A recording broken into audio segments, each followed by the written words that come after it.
That's what's really scary. We're going to get into this. You know, I and a lot of other people, and what you've alluded to, is that we're sort of at a tipping point right here in the country. Glenn Beck talks about this a lot, right? Even Rush.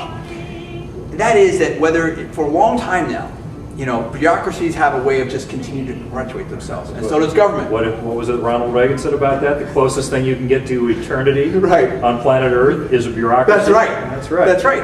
And so with the Republicans for a long time, we've had Democrat like, hey, we're not going to increase the government by 5% a year. We'll do it by 2%. But now we're at a point with this insane spending where it's like we're at 47% of GDP. And that's where we are in France and other people like that. So how can you say we're not socialist? And if we don't change something soon, we're off the tracks. Right. Well, and one might say it ultimately, one would hope, is self-correcting. In other words, if it does go through the tipping point, it does go off the tracks, I think that Americans still know enough about economics and freedom to still pull it back from the smoldering wreckage. But you don't want to see that happen. You want to stop it before it gets there, because there's too many other effects on the economy, on international relations, on the war, all these other things that are going on right now.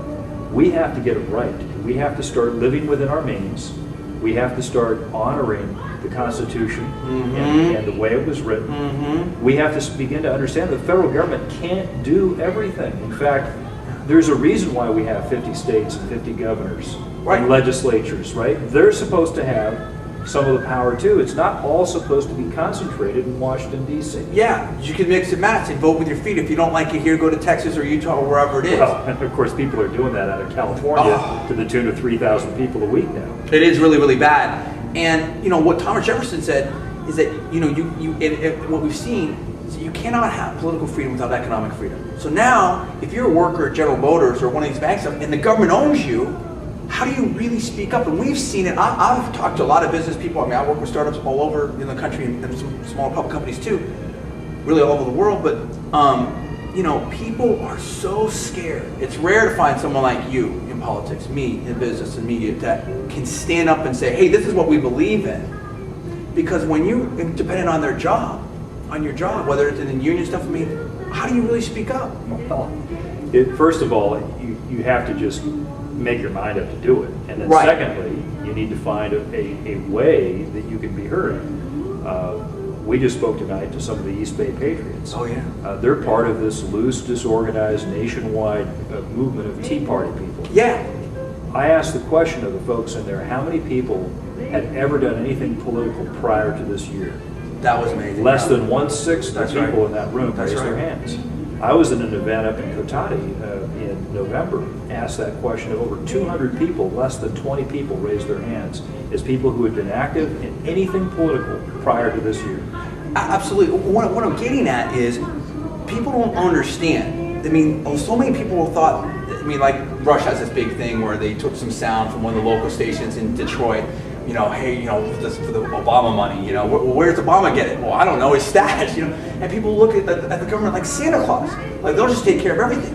And so you think of things you can get, but you don't understand what you're giving up. You don't understand that you and I are paying for it. Our kids are going to pay for it, but also you're paying for it in your freedom. Because now, if you're dependent on them for a job, if they can regulate everything, now you're breathing. It gets you more than one way. Okay. When you increase government spending, your government's getting more powerful. And as government expands, your sphere of liberty shrinks. That's what I'm saying. That's the first thing. That's right. Now, as government expands, you got to pay for it. Right now, we're paying for it by printing money, by borrowing money. That incurs an obligation, has to be repaid. As well, when you print money, there's an inflationary pressure associated with it. Yep. That is why gold has been hitting recent all-time highs, because that is a precursor of what they call a monetization of the debt, or a debasement of your currency. So what you're going to see is that, hopefully not Zaire or Argentina levels, but what you will see is inflation will make a comeback. Right. And it'll probably could be worse than it was in the 1970s under Jimmy Carter. And that's not good, because it debases investments as well. You get into this vicious cycle of wage increases and product cost increases. That's not good for anybody. So what you're going to end up hurts seniors, hurts savers. Absolutely. What you're going to end up with, though, the twin threats are that you've got this bigger government that's being funded with the printing presses and the borrowed money. Oh yeah. And that will inevitably lead to higher taxes to pay for it. That's why what they're talking about now with, for example, cap and trade energy tax, $2,000 per year, more cost for energy for the average American family, a big new cost for healthcare. These things will end up then reducing your economic freedom directly. So the bigger government will decrease your sphere of liberty just because the government will be telling you what to do. Oh, yeah. And at the back end, the government's going to be collecting the money from you. And so more of your year will have to be dedicated to paying Uncle Sam. Right.